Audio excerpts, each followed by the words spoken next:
So initially talaga natatakot ako. Kasi walang kasiguraduhan yung salary na makuha ko, yung business. As long as yung content mo nakakatulong sa tao, mabebenta mo siya. Paano mo nabuo yung 199? Like, bakit hindi 1,000? Bakit hindi 2,000? Bakit 199, 195? Ang sagot ko sa kanila ay gusto ko kasi makatulong sa maraming tao.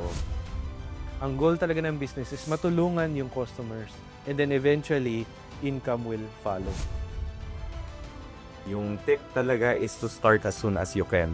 Pero in reality, sa business, you will never be prepared naman talaga 100%. Yes, correct.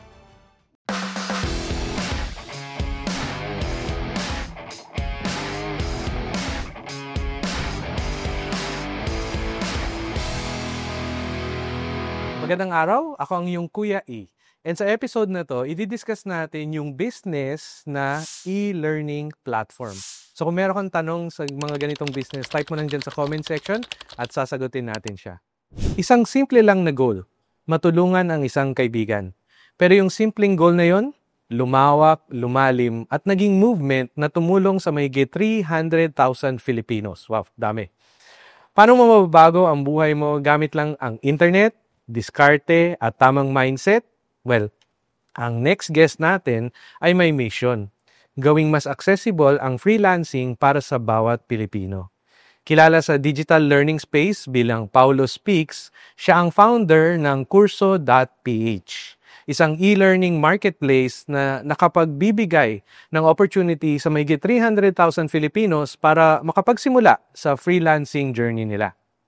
Originally from Zambales at ngayon nakabase sa Taguig, nagsimula ang journey ni Paulo hindi sa isang business plan, kundi sa puso niyang tumulong sa mga kaibigan niya. Isang simpleng course lang sana, pero naging movement ito na nagbibigay pag-asa hindi lang sa individuals, kundi sa buong pamilya na kumita online at baguhin ang buhay nila. Guided by the words of Matthew 6:33, passionate si Paulo sa education at maglo-launch siya ng bagong course on social media management. Let's all welcome the man behind one of the fastest growing online education platforms sa Pilipinas, Paulo Speaks. Hi. Welcome, Pao. Thank you. Thank you for joining. Kumusta? Better than good. Yes, better than good. So, simulan natin, no? Based nga dun sa introduction natin. Ang ganda ng kwento. Kwento mo sa atin, sa ating viewers, no? Paano nag-start yung e-learning platform business mo? Okay, so pandemic kasi yun. Tapos since freelancer ako since I was 16 years old. Nung pandemic, tapos nawala ng trabaho yung mga classmates ko. Tinanong nila ako, Pao, how do I make money online? Paano din ba ako magiging freelancer? At dahil ang dami nilang nagtanong, tapos hindi ko talaga alam kung paano pa sila tutulungan lahat, nag-create na lang ako ng video, tapos yun yung binigay ko sa kanila. For free? For free. Okay. That's how Kurso.ph started. Oh, okay. Dahil na-realize ko na, uy, madaming natutulungan na mga friends ko.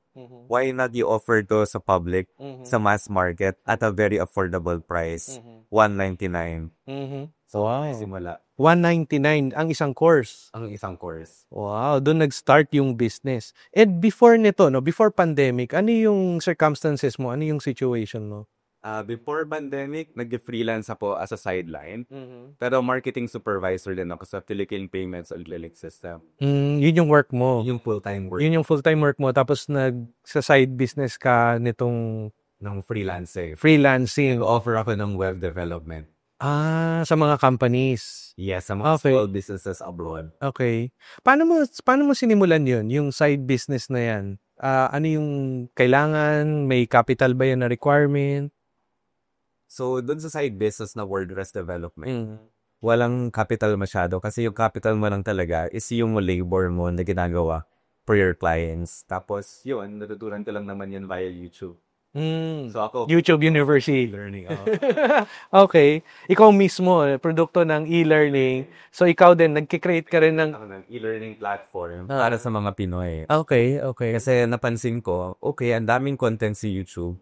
Pero hindi lahat localized. Naghahanap ako ng localized version pang Pinoy. Pinoy instructor. Kasi nga, majority, mga foreigners. Yeah. English, ganon. Okay. And paano mo siya sinimulan? Like, may special equipment ba na kailangan? Or ano yung ginawa mo? Paano mo siya nasimulan? So, meron lang akong 1,000 pesos back then. Okay. Tapos yung 1,000 ngayon, ginamit ko sa, yung 500, ginamit ko pang advertising sa Facebook. Okay. Yung 300 pesos, pambayad sa domain name. Dati ang pangalan to namin, coursebelt.com. Okay. Binili ko yung 300 good for 1 year. Pesos. Yes. Okay. Tapos yung 200 pesos, pinambayad ko sa hosting na good for 1 month. Web hosting, you May mean? host. Okay. And then? So, ginawa ko, na-pre-initial ko muna yung course. Mhm. So, ginawa ko yung website, ginawa ko yung payment integration and all. Mhm. Tapos, nag-run ako ng Facebook ads. Okay. Tapos, in the first 3 weeks, nagkaroon ako ng 1,000 students agad. 1,000 students. Yes. First 3 weeks. Wow. Ano yun? Pre-recorded videos or live Zoom? Or paano? Pre-recorded videos lahat. Okay. Kaya access lang talaga yung binibigay ko sa mga students. So pag nag-purchase sila, like nagbayad sila ng 199 for the course, ang makukuha nila is parang pre-recorded videos. Yeah. Parang gano'n. Tapos doon sila matututo.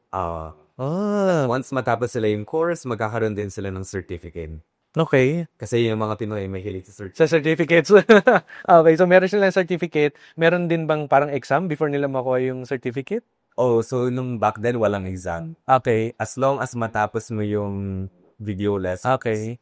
ina-assume na namin na na-complete mo na yung activities inside. And then magkakaroon sila ng parang digital na certificate.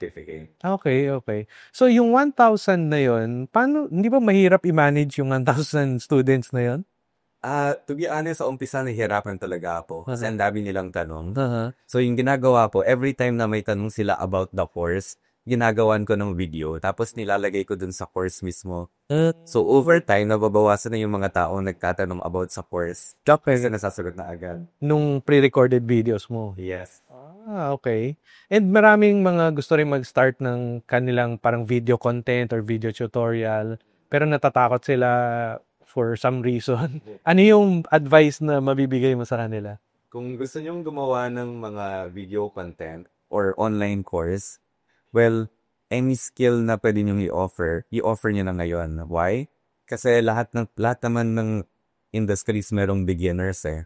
Pwede tayong mag-start doon. Pwede natin silang offeran. Industry or profession? Or profession. No, like profession nila is, let's say, marketing, di ba? So pwede silang parang gumawa ng course on marketing. Yes. Parang gano'n. Tapos let's say, nasa HR sila, di ba? Parang pwede silang gumawa rin ng course on HR. Yeah. Okay. So, aside from i-create nila yung video, meron bang parang standard yan dapat na ano yung tool or software na gagamitin or camera na gagamitin? Meron bang parang gano'n? May standard ba yan? Wala talaga. Alam mo, when I started, naalala ko yung phone ko pa noon was a Xiaomi. Okay. I was a Xiaomi na phone. Oo. Tapos yun lang yung ginamit ko talaga na pang-record. Okay.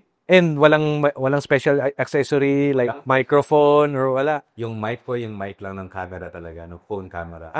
Okay. Ganun lang talaga ako nag-start. And nakabenta yun ng 199. Yes, nakabenta yun ng 1,000 for 199 pesos. Wow, so that's, multiply mo, 199,000 pesos din yun. No? For Xiaomi, built-in microphone, wala kang special na ilaw or luso ko yun. Special na ilaw. Yung ring light na ginagaya, walang mga ganun. Ang ganun. Ang importante is yung content. Yung content talaga. As long as yung content mo nakakatulong sa tao, mabebenta mo siya. Kasi nga, ang binibenta mo talaga is yung learning, no? Yung content, hindi yung quality ng video or kung anong camera yung ginamit. Siyempre, over time, nag-i-invest din tayo sa quality ng video and sa production setup. Okay. So yun, no? Pwede silang mag-start based dun sa profession nila. They can use kung ano yung gamit nila ngayon na cellphone as is, no? Ano yung next pa na kailangan para magawa yung, yun yan, na mag-collect online? Paano, ano yung next step na pwede nilang gawin? Yung next step is to do advertisements. Napakahalaga yung advertisement kasi dun mo matetest kung yung product mo ay mabenta ba talaga or hindi. So, for as low as 100 pesos, pwede mo nang matest yung course mo. sa Facebook ads. Ano yung ginagawa mo sa Facebook ads? Kasi di ba parang may iba-ibang format siya. Merong text lang, merong picture, merong video. So, ano yung ginagawa mo for Facebook ads? Like, kung budget ng, yun yan, mga 500 pesos. Kung budget mo ay 500 pesos per day, balik kang mag-create ng isang image, static image, pati isang video.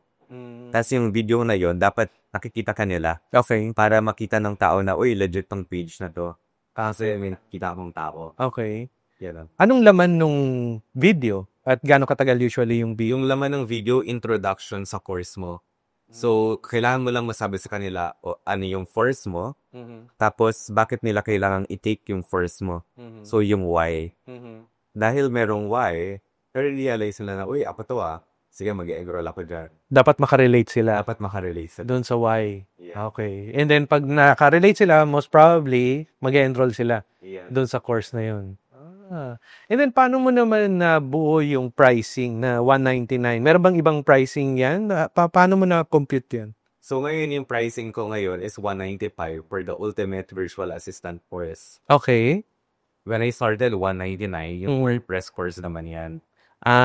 So, different course. Okay. Paano mo nabuo yung 199? Like, bakit hindi 1,000? Bakit hindi 2,000? Bakit 199, 195? Yan din yung tanong sa akin ng iba, bakit masyadong mura? 195 lang. Ang sagot ko sa kanila ay gusto ko kasi makatulong sa maraming tao.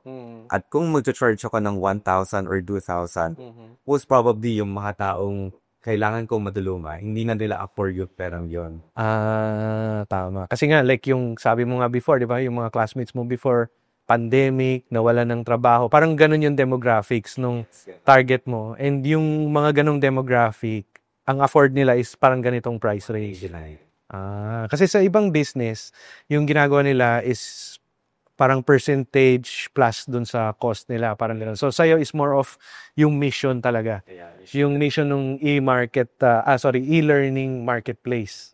No? Na kaya ganun yung pricing level mo. And so far, ano yung mga naging challenges mo dun sa ganitong business? Yung challenges ko talaga, mainly yung mga tao kasi naghahanap sila ng live training. Okay. Di ba yung offer ko lagi mga pre-recorded courses? So, dahil madami naghahanap ng live training, nagpaibad din kami. Tapos, kumuha ka ng instructor na pwede magduro ng live every week, every Saturday. Every week, live, every Saturday. Yes. Okay. And paano, when you say kumuha ako ng somebody, no, paano arrangement dun? In terms of compensation, ano ba yung partner or Paano? Nabayaran sila ng fixed amount per week. para gawin yun na live? Yes. Bakit hindi ikaw? Initially, ako yung gumagawa. Pero, na-realize ko na nag-drain pala yung social battery ko. Okay. Kung mag-recharge. Kaya, Okay. ano lang ako ng iba. Magandang tip yan sa mga single. At ngayon, meron po siyang fiancé. At dahil na-realize niya yon, no? So, share the time nga naman, di ba? Na leverage on time, di ba? Buy back your own time, sabi nga nila. And ganun sa business, di ba? Kung merong opportunity na you can buy back your time, then buy back your time kasi mas importante nga yung time kaysa sa money. Exactly. Di ba? So, sa mga nag-i-start mag-business, medyo natatakot. Kasi, di ba, employed ka rin. Hanggang ngayon ba, employed ka pa rin? Ay, hindi na po. Okay. Okay na po dito sa business na to. Okay. And yung transition mo from being employed to being full-time dito sa business na to, ano yung mga inisip mo? Ano yung mga kinonsider mo? And nasabi mo talaga na, okay, game na. Pwede na akong mag-resign from the corporate ladder and magkaroon ng sarili kong business. So, initially talaga natatakot ako. Kasi walang kasiguraduhan yung salary na makuha po, yung business income. Pero nung nakita ko na yung salary, yung income ng business ko per 1 week, ay kaya nang bayaran yung income ko as an employee person per 1 month. Doon na ako nag-decide na, uy, baka it's time to take this business to the next level. It's time to go full time. Okay. So, ang computation mo is parang 4 times nung monthly salary mo, parang ganon. Yeah. So, let's say kung ang monthly salary mo is 20K for example, tapos yung side gig mo kumikita na ng 80K a month na sustained, di ba? Yun na yung time na you can jump, di ba? You can jump from your employment to your own business. Yes. May mga challenges ba nung tumalong ka? Meron din kasi wala akong boss. Okay. So, dahil wala akong boss, minsan, kailangan kong i-push talaga yung sarili ko para gawin yung mga activities na kailangan ko gawin. Unlike kasi na kapag meron kang boss na third person, parang mas napipilitan kang i-push yung sarili mo eh. Kasi wala kang choice kundi to do it. So, accountability, yung important. Yes, No? accountability. Yung accountability na somebody na magiging accountable ka na gagawin mo yung sinabi mo sa ganitong time or ikaw mismo, no, you're accountable to yourself. And yun yung challenge, lalo na ng mga single person entrepreneurs, no, mga one person corporations na yun nga, control nila yung oras nila at control din nila kung gusto nilang gawin or hindi. And kapag talagang wala sa mood, no, hindi nila nagagawa. Diba? So yun yung challenge, no, kapag wala kang parang accountability partner. So, ngayon ba may mga employees ka or paanong setup ng company? So, ngayon po, solo lang ako sa company. Tapos, nag-hire lang ako ng mga instructors. Sa mga instructors naman, yung usapan lang namin doon, 50-50 tayo after advertising cost. Sila mahala gumawa ng force, okay, ako bahala magbenta, pati platform ko. So, itong instructors na to, i-record lang nila din yung video nila, parang gano'n. So, hindi siya live, tama ba? I-record lang din nila. Okay. Paano ko ginawa yung sa akin nung simula? Ganun din yung ginagawa ko for them. Okay. And then, sinong sila na on their own mag-record or meron kang parang studio or equipment At na... tulungan ko sila mag-record. Okay. So, minsan, nag-book kami ng coffee shop. Kasi kami sa coffee shop yung-shoot. Okay. Minsan yung studio naman. Well, pwede dito sa Burst Studio. Di ba?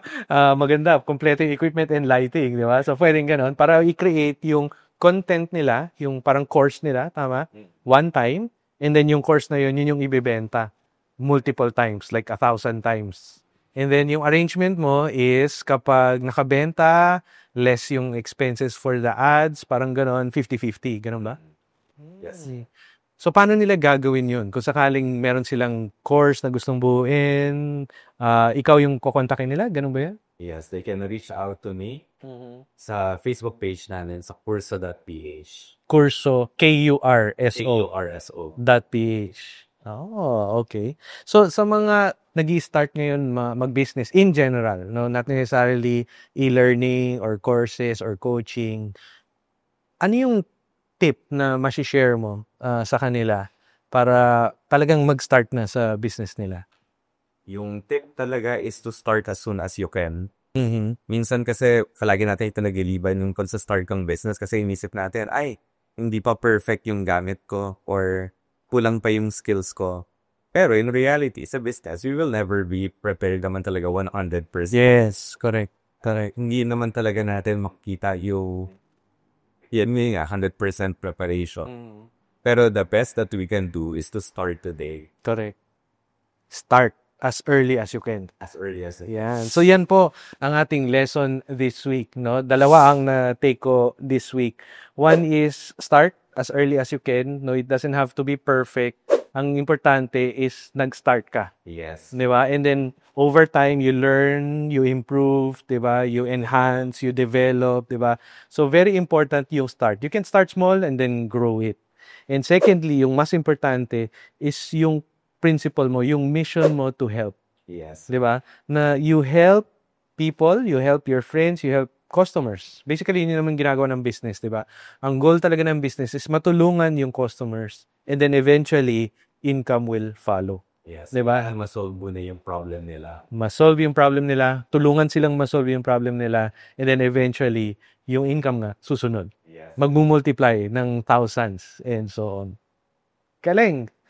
So, thank you very much. So, again, paano kanila makakontakt pag kailangan nila ng either student sila, gusto nila maging student ng iyong mga courses, or instructor sila, gusto nila lang maging part ng marketplace, paano yung arrangement? So, or paano yung gagawin? Good kayo, tapos gusto nyo mag-take ng online course, you can just go to kurso.ph.